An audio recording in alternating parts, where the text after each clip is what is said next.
I'm embarrassed for my country. No other president would have allowed Vladimir Putin to basically wipe the floor with him. No other president would have come out and let on American soil Putin go first, and it's embarrassing.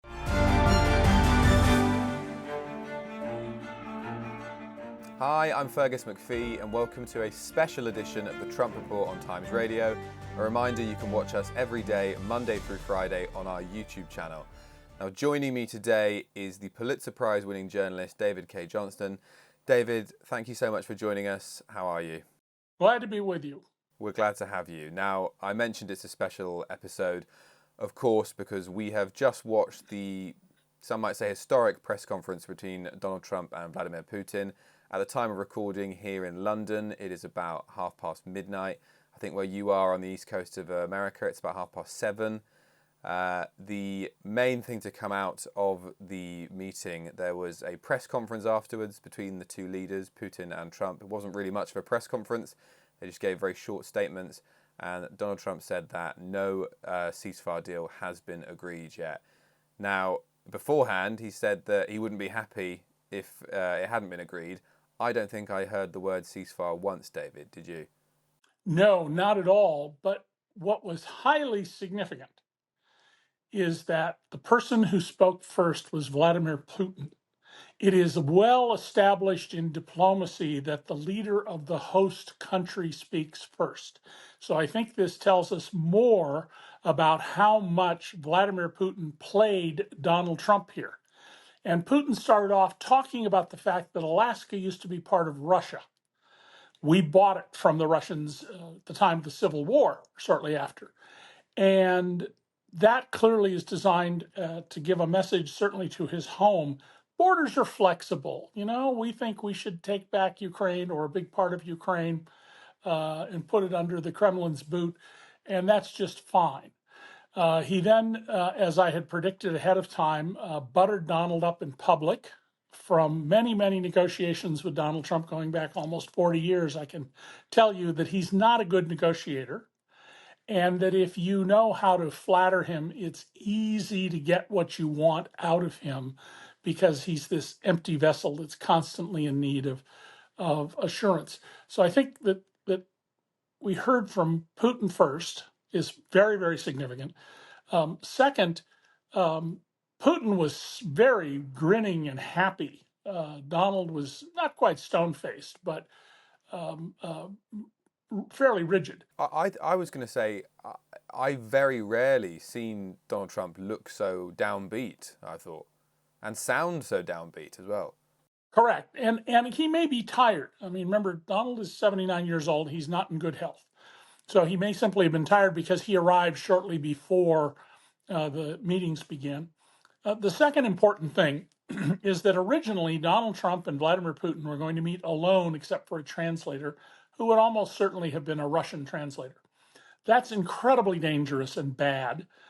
Means we have no idea what Donald did, but we know that Donald has a well-documented history of speaking out of school. In 2017, he gave sources and methods, security secrets, that is, how did we get this and who did we get it from, to Foreign Minister Lavrov and the Russian ambassador Sergei Kislyak, who's a trained spy master. Fortunately, in this meeting, that didn't happen. Secretary of State Marco Rubio,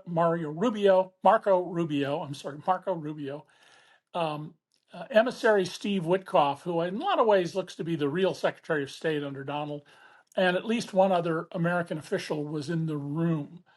And Rubio is deeply schooled in foreign affairs. He was on the Senate Foreign Relations Committee for a long time. So that's a good thing that there's others who were there. And then I think the third thing that we learned, because there was no mention of a ceasefire whatsoever, is that Trump has agreed to, as he said in the past, just a few days ago again, has to happen to what he called a land swap. That is, rewarding Putin for his aggression in invading Ukraine. And of course, Trump has said in the past that Ukraine started the war.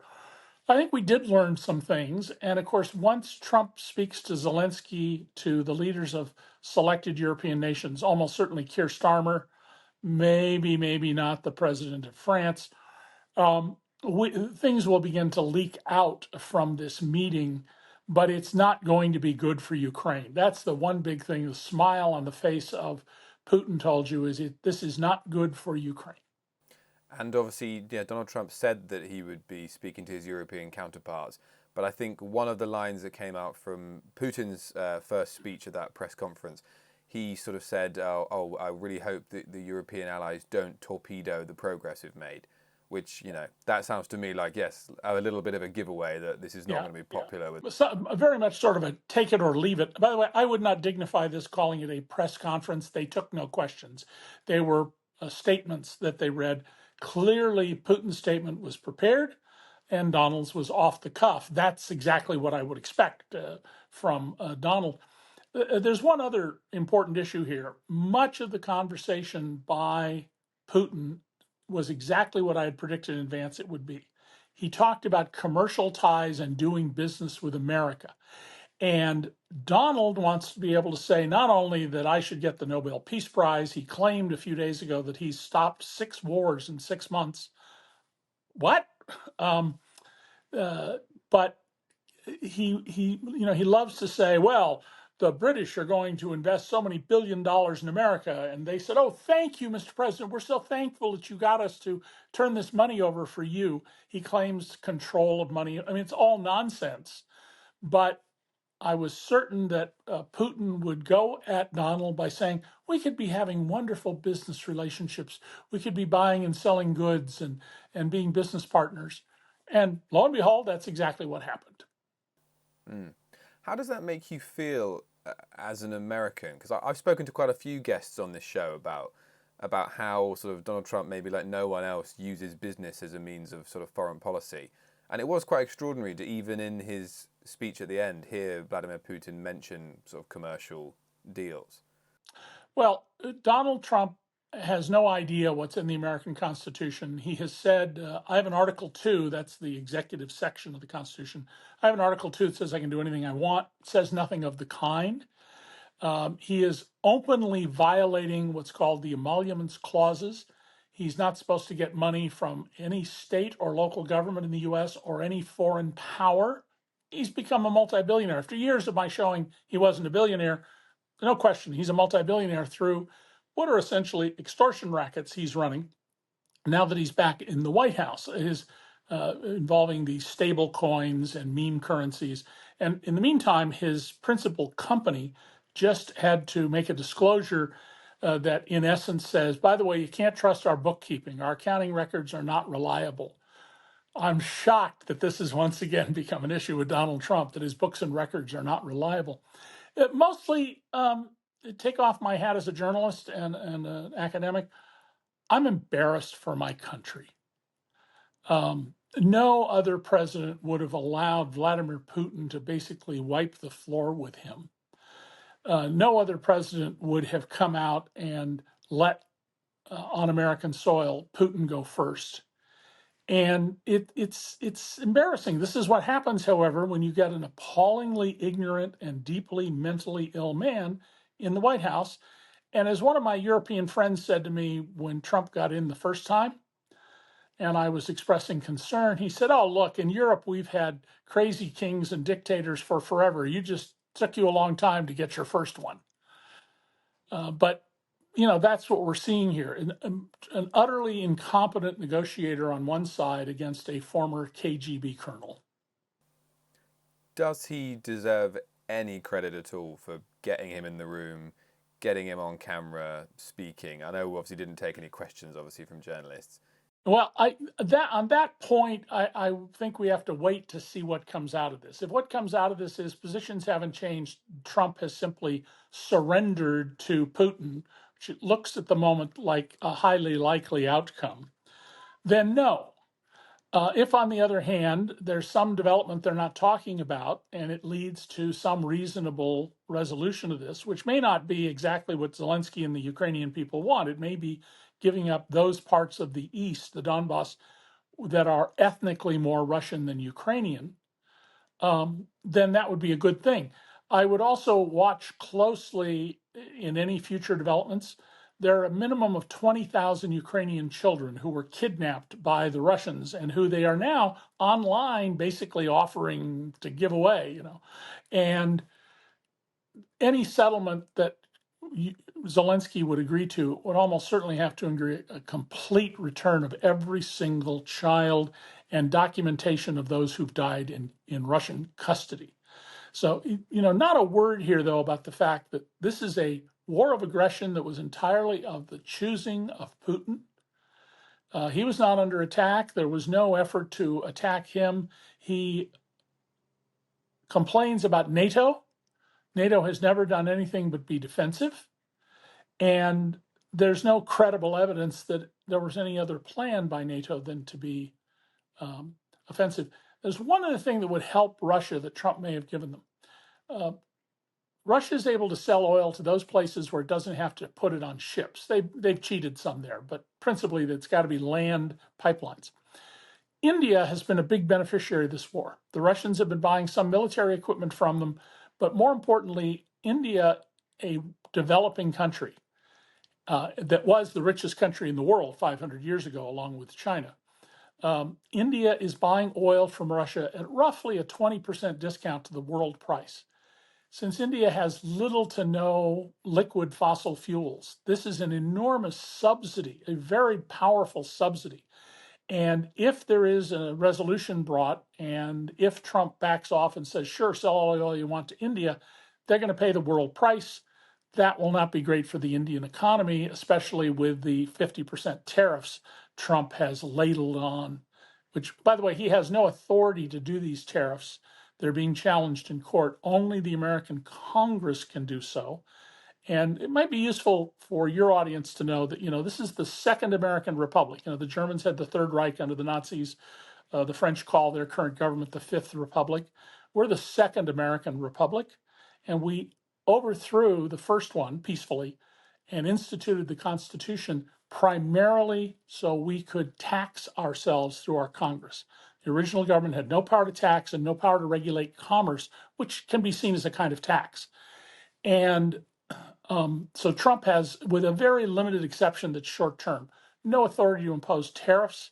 And that should be something every newscast points out, that this is just a usurpation of congressional power by Donald Trump. And hopefully the U.S. Supreme Court, when it gets the case, is going to follow its instincts, at least among the conservatives, to read the original wording of the Constitution and say, yeah, you don't have that authority, pal. I just want to go back a few hours from before we saw the two emerge after their meeting. I think their meeting lasted around 2.5 to 3 hours. 2.5, 3 hours, Yeah. somewhere in that range. But before that, of course, we had them arriving, and it was quite a moment seeing both planes arrive. I certainly had a bit of a sense of anticipation, and then you see the red carpet laid out, and you see the sort of handshakes, the smiles, and then Putin being invited into the beast just with Trump on his own. How did you feel seeing that? Obviously, and there's the image we all got of the meeting that Zelensky had in the White House back in February. Fergus, I'll give Donald credit for that. Donald really knows how to present himself. He pays attention to things like what angle a camera is in his office. If the sun moves in the window, he's aware of that. He's incredibly highly refined in his understanding of that. And so the way they did this arrival was just classic Donald Trump showmanship. I was thinking when I watched this about how when his father wanted to destroy a popular fun house on Coney Island, the boardwalk in Queens, one of those places where there's a tube you try to walk through as it revolves around, and wooden slides you go down on a gunny sack. They had to destroy a very popular image, a big glass clown out front. And there was a lot of upset about it. So what did Fred Trump do? He went and hired a lot of very curvaceous 20-year-olds in bikinis, or what passed for bikinis in the 1950s, two-piece suits, and had them throw bricks at the clown while the cameras were running, and then invited politicians to join in. And they came over got their bosoms in the face of the city councilman. And this is the showmanship Donald learned from his father about how to divert attention from what substance to what you want it to be. So that I'll give Donald credit for. He orchestrated this, or he directed his people to orchestrate it in a way that was quite dramatic and clearly intended to show we're buds, we're pals. You talk about the being buds and pals there. Yeah, on his way, Vladimir Putin stopped off in Russia to visit a Soviet-US war memorial, and then obviously when he sort of gave his speech, one of the first things he talked about was their shared history. Yeah, I found it quite surprising for him to talk in such terms that they were almost allies rather than adversaries. Well, that's because what Putin was trying to do here is he has a home audience. And while he's a dictator, you can't completely ignore the populace. They can rise up against you. What he was trying to do here is appeal to a Russian concept known as Mir, M-I-R, as in the name of the space station. Mir is this concept that we're Russians, we're tough. We can take anything in the world. We won World War II. It wasn't the British and the Americans, which is probably largely true in the case of the Nazis. The Russians took much more losses and were very effective at helping the West in fighting him, and not adequately taught or appreciated in the U.S. And so here, what he was trying to do was show there's this long history. So he started off, mentioning that essentially Alaska used to be part of Russia, and that had one message. Then he brings up World War II, and that's a secondary message here, designed, I think, primarily to appeal to his own forces. And then the third message we got toward the end was, we got a deal here, and if it doesn't come off, we're going to blame Starmer and the Norwegian prime minister and everybody else for interfering in our arrangement, whatever it is. Vladimir Putin is a sophisticated man. He's not very good at strategy, long-term geopolitical strategy, but he's very good at tactics. We'll get more detail in the coming hours and days, but as we stand right now with what we know, where are we? Are we in any different position than we were? Donald Trump sold out Ukraine. That's the headline. Donald Trump sold out Ukraine. I'm just shocked to find that out. Well, we'll keep you updated here on the Trump Report. Just one final thing I want to ask you before you go, David. There was a section right at the end, just before they left the podium, where Trump said, "Oh, it won't be the last time we meet. I'm sure we'll speak again." And Vladimir Putin said, "In Moscow." And I thought Donald Trump almost looked taken aback, like that wasn't something that was pre-approved. I mean, do we actually think they're going to be meeting in Moscow? Donald might surrender to that. It's a possibility. I can't imagine Zelensky coming to Moscow. And remember, Vladimir Putin has an arrest warrant out from the International Criminal Court. He can't go very many places. They could meet in China, and I suspect Zelensky would feel safe to go there. They might be able to meet in a couple of other countries. North Korea comes to mind. But I can't imagine going to Moscow. And if they do, the point I made in the beginning, that host president speaks first and that reverse happened, that would be just further evidence that Vladimir Putin has once again played Donald Trump. One more thing before we go, Fergus. Trump went into his grievances, Russia, Russia, Russia, it's all a hoax. We have the emails in which the Russian government told the Trump campaign, we're going to help you beat Hillary, which they lied and denied about. We have the Senate report signed off on by Republicans and Democrats, including Marco Rubio, that the Russians interfered in the election. So what Donald keeps denying is clear fact, and that he reduces this to his personal grievances tells you a lot about what a little spirit he is. David Cay Johnston, thank you so much for joining us on this episode of the Trump Report. Thank you, Fergus.